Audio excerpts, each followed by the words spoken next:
Hey guys, in this video I'm going to show you how to withdraw money from Solitaire Cash.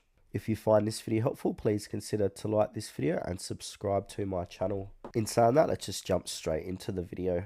Alright, so step one is open the app. So launch the Solitaire Cash app on your device. And then tap the purple menu icon located in the top right hand corner and select account. Navigate to withdrawals. Then go ahead and check your balance. So view your withdrawable amount to see how much you can cash out. Then from here, enter the withdrawal amount. So input the amount you wish to withdraw, ensure it meets the minimum withdrawal requirements. Then simply submit your request. So review your details and press submit withdrawal. And then you'll receive a withdrawal confirmation or overview and transaction summary. Confirm the details to proceed.